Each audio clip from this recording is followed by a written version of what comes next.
Okay, let's give these gringos something to talk about.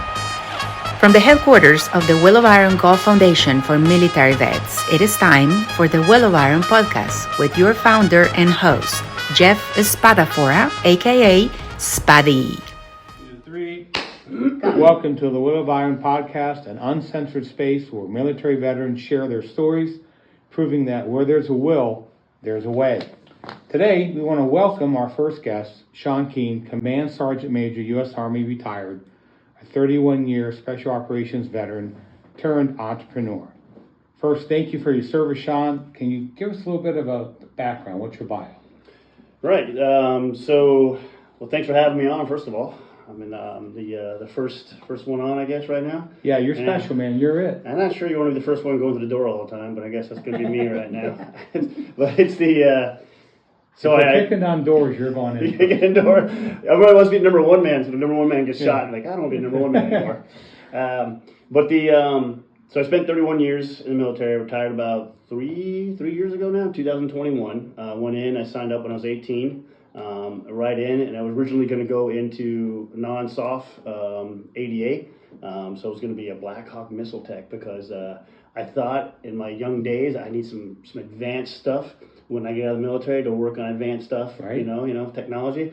And then I ran into two individuals who completely changed my world when I saw what they were capable of doing and how they handled themselves.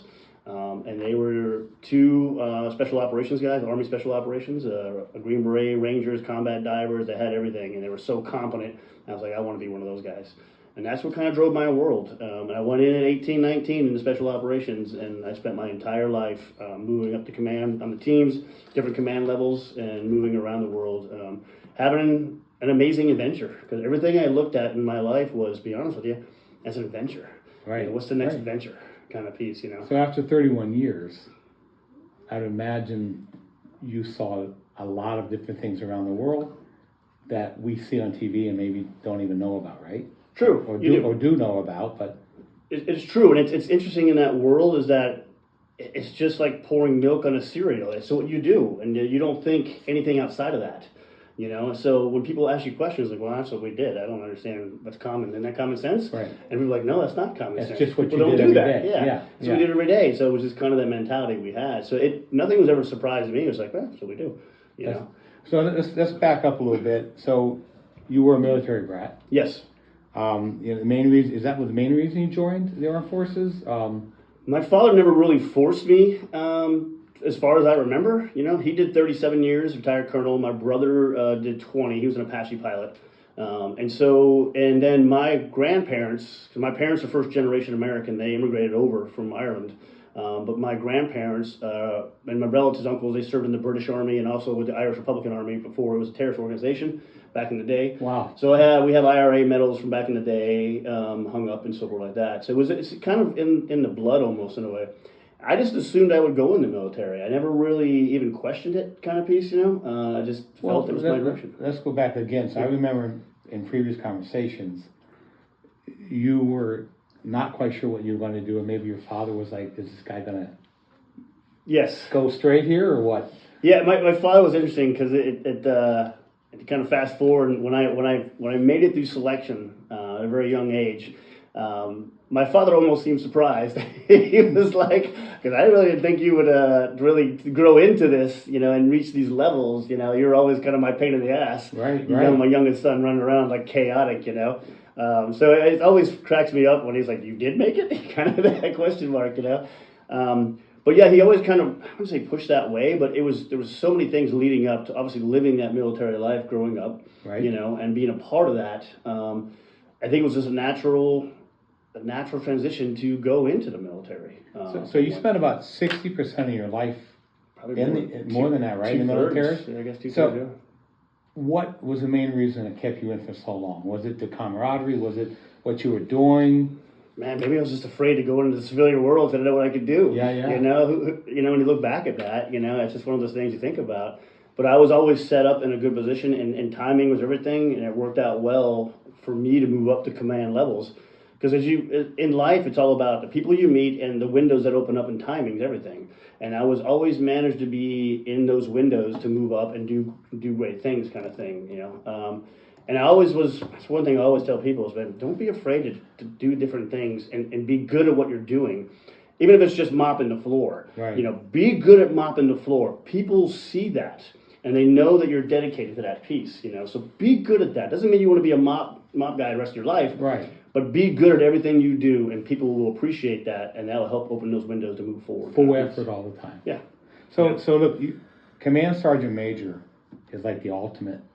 It is. It is. And I mean, do you have a desire to get to that point, or is that something you didn't really think about? It just came about, or? There's no doubt about it. Internally, man, you are thinking that. You know, Okay. To say you're not is you're full of shit. Can we say that? Yeah, Absolutely. Yeah, you can say shit. You know, but you're at the same time you're focused on what you're doing at the time. But if you're not thinking 2 or 3 steps ahead and understanding how to get that path and get there, you know, because I always tell the guys, man, I don't want to lead the teams, I don't want to do this, do that, and go, hey, listen, if you don't step up, someone else is going to step up, and that guy may be a turd. Because we talked about earlier, there are turds in every organization at every level. Every walk of life. Yeah, you walk of life, and if you don't step up, then someone else is. So step up and be part of that and move forward. Because now you have a greater effect on different things, you know. And it's always been with those guys. You have to get out of this route and find the right people to move up. Move up. You know, step up to what needs to be stepped up and take care of the guys and take care of it. And that was kind of my opportunities as they came through. I really enjoyed, you know, my weapons is my background, but I wasn't the best. One of my old teammates goes, man, you weren't the best weapons guy. He goes, but you're the best leader I've ever had. You're the best team sergeant I've ever had. You were the best leader I've ever had. Well, that's huge. You know, That speaks it is. volumes. And then you find your way, you know, and that kind of found my way into those positions of leadership. You know, and not everybody always agreed with me and so forth. And I always had issues too because I was young looking. And I was young going into my positions. And a lot of people were like, well, you're too young, give another year. I'm like, no, I'm qualified now. I meet all the requirements. I'm putting my hat into this and we'll move forward in that, you know. So as the highest ranking non-commissioned soldier, Yeah. how was your relationship with the officers? I mean, knowing what you accomplished, was there a mutual respect even though you weren't an officer? Or? Always a mutual respect on that piece. In special operations, it is really an NCO world. Yeah. In certain units, tier 1 units, there are no officers on the teams, period. It is the highest ranking, 1 OIC, and 1 IC, 2 IC and 2 IC, first in charge, second in charge. They're NCOs. They're on that team moving forward, you know. And but you have a command team, so you have to have a really good relationship with the command team. And usually your senior enlisted leader or advisor, being your senior NCO, is the most experienced and knowledgeable.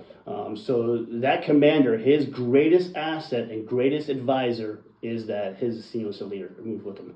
And that's a command team, they move together. Yeah, so you earned your respect. Yeah. I mean, you came across it through hard work and naturally, and they really had to respect you because you guys did the dirty work, right? It is. And as you come to find out, though, too, in life, is that I may have all the bells and whistles and all that kind of stuff, you know, but you still have to earn. You move into that position, you're still earning your position. You're still earning your name. You're still earning that. And it's funny, the world works out. By the time you get it right, is you're moving on to the next position where you have to start over again and develop again. Over again. Yeah, Yeah, absolutely. As soon as you start getting dialed in, you're like, oh, time to go. Okay, so you reach all this pinnacle, you get up to that point, you're the highest ranking non-commissioned officer, and you decide to retire. What was that? What led you to that? Well, we hit about 31 years. We came back from, 19 and 20 were kind of pivotal, and it kind of was flushed over because of COVID. But 19 and 20 I was in the Special Operations Joint Task Force out of Iraq and Syria. So I was one of the senior enlisted leaders for the Vice Admiral or the Rear Admiral, and then also with the Special Operations Advisory Group in Iraq and Syria. So a lot of things happened in that time period. Big buildup with Iran stuff built up, and it was December. It was in the end of December. Was the attack on the U.S. Embassy in Baghdad. Got it. Yeah. So I was the one on the roof that kind of spotted the Qatar Hezbollah, everybody moving through. We called Castle, kind of locked everything down at that point. So middle of all that, so then the whole long story developed there. Through that development of the embassy attack was the elimination of General Soleimani. Yes. So we're all involved with that whole piece there, and then getting out of there. So when I came back from all that, it's funny. You went from being a senior enlisted leader to back down to being a platoon sergeant because there was only a certain amount of people in that program there that actually knew how to handle certain things. We had a lot of support guys, Right. very few special operation operators. So we were the ones that were making things happen. So you went from this level up here to go back down, which was pretty cool. Get back on it. Right. So you're setting up a patrol base, you're doing patrol base activities, generally speaking, on the roof, and you're locking down and you're preparing for the gunfight. Right. You know? So came back from that, and then it was the natural progression was I was coming out of that command position, my former command position, and it was like you have a decision to make. Do you want to move here, move there? My wife's like, hey, you're going to be a geo bachelor if you do this because I'm not leaving the beaches Right. and stuff like that. And I had a 6-year-old son at the time. And I said, maybe it's time to retire, and we both agreed. And in our in our community, most people are divorced once or twice, and they've never seen their kids. Right. You know, and all that kind of stuff. And here I am with an opportunity. I'm still in my first marriage. I have a 6-year-old. I'm kind of old. I'm 50 years old at that time. I have a 6-year-old, and I have a chance to be with him and grow with him. And what a great opportunity. Yeah, it makes sense. That piece. That's a You big- know, that's and that was kind of the final, all right, let's call it a day. Yeah, put all that aside, took your family in consideration. Yeah, very good. Yeah. So before we move on to what you're doing today, rumor has it that you have a Screen Actors Guild card out there. Is that true, or how's that work out? I wish I had a Screen Actors Guild card back in the day. But so you're into film, if you don't have the talking part, I think that's What film was that? It was We Were Soldiers. No kidding. Yeah. That's pretty cool. So we were in California at the time, living in San Francisco, and I think it was through my brother. Got a call from an individual saying, hey, we're looking for some people with some background for this movie. And I was like, well, come check it out. So I went out and did an interview, and went out well. Goes, man, love your background. And my background at that time, I had all the bells and whistles in special operations. So I Right. had all the badges and all the cool schools. So they brought me in, and they brought me in originally to train up the Lost Platoon guys and patrol base activities, they call it, in Fort Hunter Liggett in California. So I came on there, trained them all on that, trained the platoon sergeant for the movie on all activities. And the director came to me later on and goes, man, Sean, we'd love to have you to be the platoon sergeant for this. And goes, but you look like you're 12. Right. You can't look like you're 12 in Vietnam, Sean. Be a platoon Right. sergeant. And I was like, all right, got it. You know. So I ended up being part of the Lost Platoon and helping out and being a little screen time down there, and then also helping on the backside of the military advising, how the patrol moves, how they move.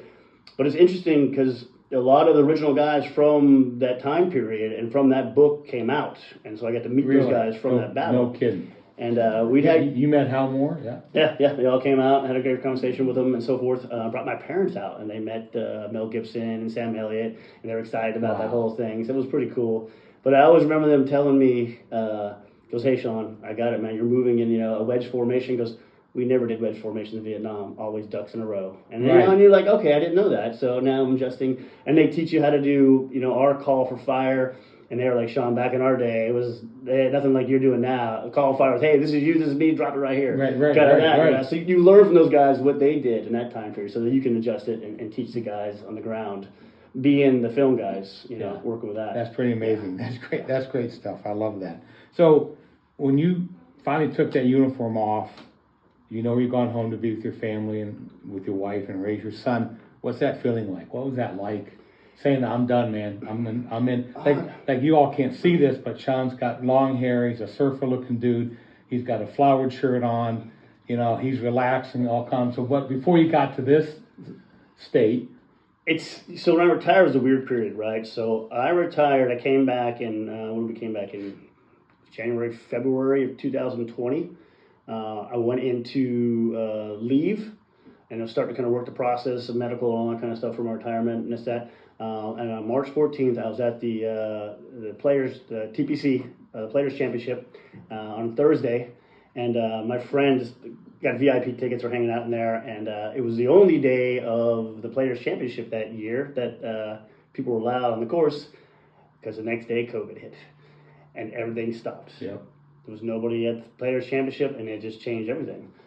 So I couldn't do my medical as easy. Everything changed. So it didn't have that natural progression that you normally have because now you're stuck in COVID. So it was a weird period.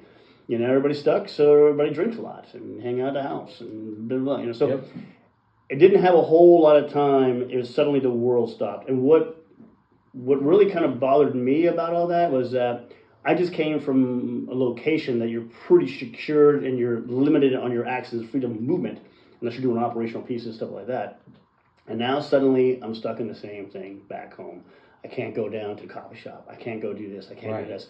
Now I'm stuck back in that. And I came home that I wanted that freedom of movement, but I wouldn't allow it, and I couldn't have it. And so it was a weird kind of transition to come back to that, and that COVID. How long did that take to get through that? It took a little while. I'm probably still going through it right now, right? Yeah, I know. You right? know? Okay, well, how long did it take to kind of get to where you can handle it? It didn't take that long. It's kind of hard because you think about the COVID days. It was just kind of a blip now. It's like, does this really happen? Yeah. Kind of period. But it didn't take too long. But your mentality goes up and down, just trying to figure things out. And we talked about passion and relevancy, kind of thing. And so trying to find your next thing, right? And you got to try things. If you don't try things and you don't know what the next door is that you're actually supposed to go through to finding your way, and I ran for mayor. I ran for mayor of Atlantic Beach, Florida. I didn't win. It was like 60 days out from probably a little more than 60 days out from the actual election. And a lot of people had backed me up and to go do this. And man, we built a campaign fast. Me and my buddy built it. A friend of mine, David. Never been a campaign manager before, and we kind of figured things out and we rolled with it, And it was nonpartisan, but there was 3 people running. I was kind of like the loose goose, generally speaking. There was a left and a right, and I leaned right, but I was trying to come down the middle and kind of pull from both sides, being a common sense kind of thing. And it was very interesting. I didn't win. For good reasons, and there were other family issues too that kind of built behind that, and so you have to make it. Hey, Sean, you committed to retire to focus on your family, and now suddenly you're being selfish again. And you're running for mayor, and now you're not thinking about your family, and that became up a couple times. And it was smart. And I go, no, you're right, honey, you're right, and I've kind of lost that point. So it was actually a good thing you lost. It did. Allowed you to go back to the main reason you retired. Exactly. Right? So now transitioning that, so Irish through and through, pretty much. Mom and Dad came from Ireland. Born and raised in Ireland. How does this guy with this Irish background think about making mezcal in Mexico, sleeping out in the fields with all these folks, and becoming a junior mezcalero? Okay, how'd that come about? It it was the focus was, again, we talk about family, right? So I'm 53 now, retired at 50. It was that focus of going, I've earned. In my life and experience, I've earned the right to sit down and have a good quality drink. Right. Quality, right? Without taking myself 4 or 5 steps backwards. I was drinking a lot of bourbon, Irish whiskeys, IPAs, and I could feel it on my gut health. I could feel it changing who I was, And I probably drank too much. There's 1 or 2, but when you're drinking 6 a night, old fashioned and stuff like that, it changes you dynamically, right? Yeah. Absolutely. So I kind of figured out, hey, again, selfish, right? I gotta step back, open your aperture. What am I doing this for? My son, my family. I had to shift gears, and I thought shifting gears would be go to focus on tequilas. So I focused on tequilas to get away more gut health and get away from the browns, some of that, and focused on gut health. Not Latin people. Well, I'll say something later. Hey, let me interrupt. So there's a common theme here, right? Yeah. So I was told once that you guys are A to B people. Yeah. And that's what we're talking about, right? Right. You need to get from A to B. Right. You need something to get you from A to B because that's what you were trained, right? 31 years. Yeah. Right? That makes... Yep. You're right. And it got you into this program. So second part of this is, not only did you go down there, and folks, hopefully you'll see a picture of Sean. He really does look like a surfing dude. Like he's about 2 blocks away from the beach and he's ready to go. I do surf. And he does surf. He's a surfer. He actually teaches folks how to surf, young kids. And he went down into Mexico, into the fields, and tell us about that. He became a mezcalero in training. In training, an apprentice in a way. So developing the tequila side of the house, I fell in love. Well, and mezcal found me, and it was kind of based on when you come from a community of quality, right? You're always looking for quality, right? You're always pushing the envelope, looking for quality kind of thing. In a world of convenience and people were skipping steps left and right, I just was turned off by all that. But when I went down, my final piece of engagement to decide that I'm going to create my own label and do this mezcal thing, besides the gut health and all that kind of stuff, was when I went down and saw the process and I met the Maestro Mescalero way out in a small town of Mitla outside of Oaxaca City. The 6 generations deep, and it was quality. They didn't skip any steps. There was no machines used. All done by hand, artisanal. And they didn't skip steps to please someone to make a timeline. Right. This is how it's done. This is how we do it. We're not and that's changing how you get it. Kind of thing, you know, exactly.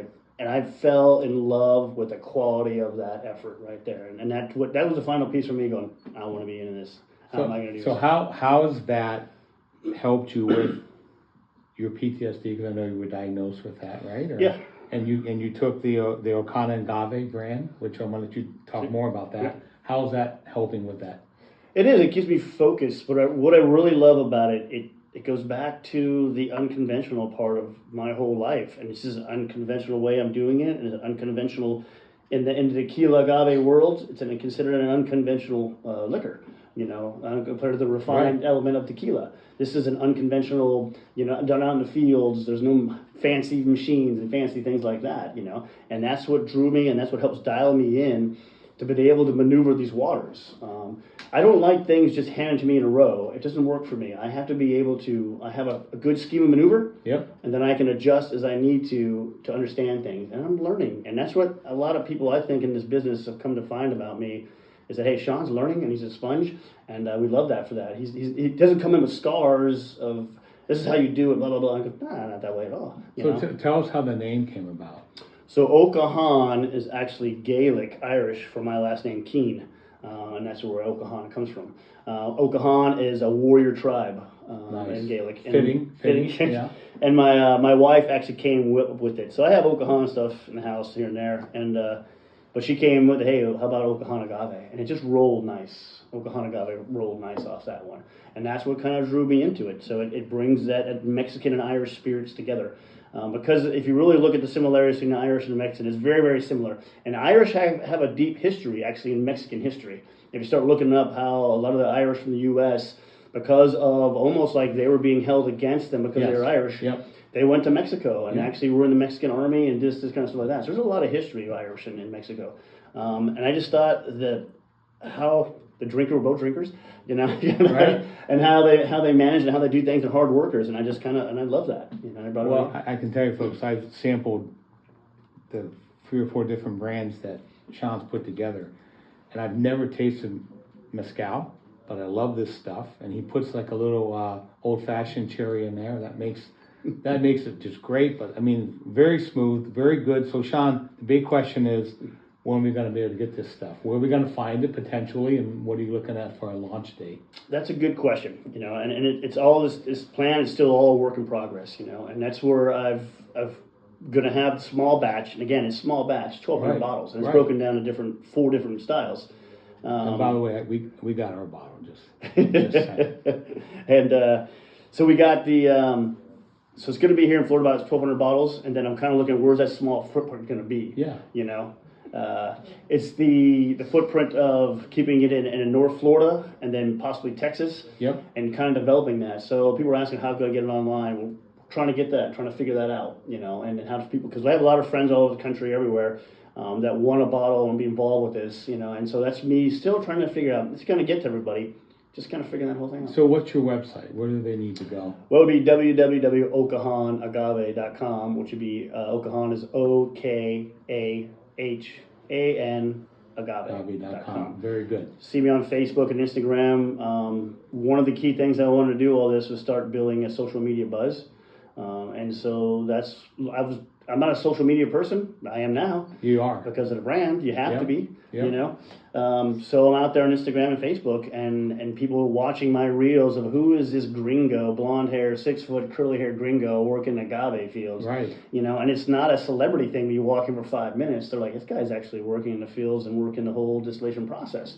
Exactly, because I have to earn the trust of the Mescalero, the Maestro Mescalero, the Mescalero, and all of the people who are working down in the Palenque and then the Pueblo. So they appreciate me and understand me, and then I appreciate what they do. Absolutely. And be accepted into that community. Yeah, that's great. So last question. So you've done this, you found a way to help you transition out. One piece of advice to wrap up. what would you say to the veterans that are out there that just, give them a quick synopsis of how do you go about this? Where do you go? I think my greatest piece of advice to anybody coming out is expectation management. Okay. Yeah. It is true. Where you came from, depending on what your position was in the military rank-wise, there's always a structure of understanding, and people knew their job and how to do their job. Today's military may be different, I don't know, but where I come from was that, hey, you did your job without any questions about it. I find that people out here, they overpromise and underdeliver. We're in the military, we're trying to be the opposite. We underpromise and overdeliver a lot of stuff we do. So when you come out there, don't expect that, hey, when people say they're going to do something, they're actually going to do it. And understand, though, that comes back on you. That was the Reagan saying, and they said he stole it from the Soviets, who say, trust but verify. Trust but verify. Because it's on you. Yeah. It's on you. Yeah. And for me, and my name is everything I have, right? In the military, especially in special operations, your reputation and your name is everything. Because that's going to follow you to get on team to certain things in life. That's why my name's on this bottle. It's everything for me. So that represents me. And people don't realize that. It's because out here, not necessarily because their name's on it, doesn't mean they're going to follow through with things or their reputation. Right. So again, it goes back to it's like taking ownership of what you've got, not waiting for things to get done. Yeah. Sean, thank you for coming in today. We really appreciate it. Folks, go to his website.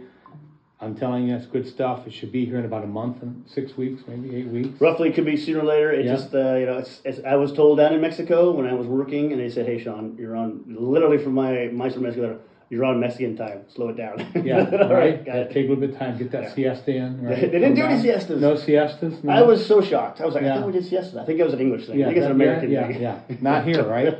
Hey, thanks for joining us on the Will of Iron podcast. Together, we can make a difference in the lives of veterans and their families. To learn more about our mission, explore resources, or support our programs, visit willofironforvets.org. Thank you.